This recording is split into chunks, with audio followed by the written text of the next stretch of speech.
Today we're taking you to Israel and its neighbors, where some really intense stuff is happening. It all started in Tel Aviv, Israel. On a Sunday, the streets turned into battle zones as Israeli soldiers faced off against Hamas fighters.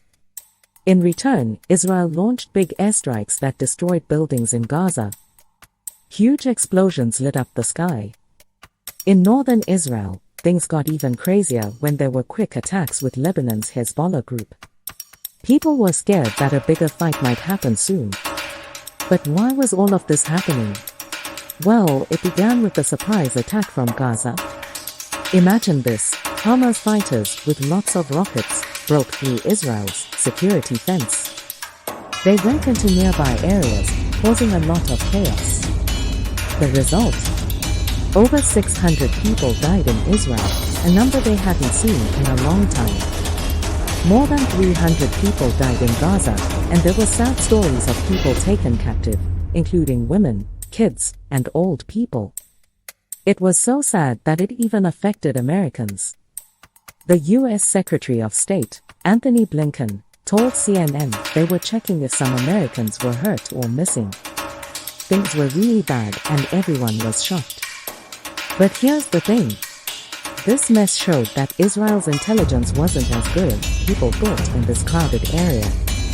And while all of this was happening, there was a political storm brewing.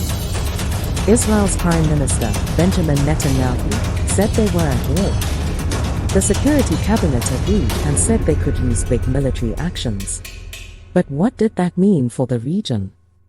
Yohanan Plesner, who knows a lot about Israel's politics, thought this meant a long and tough war. The world was holding its breath, waiting to see what happened next. The big question was, would Israel send troops into Gaza? That usually leads to more people getting hurt. Netanyahu said Hamas would pay a big price, but he also said, this war will take time. It will be tough. In all this chaos, regular people on both sides were suffering. Families were torn apart, lives changed forever.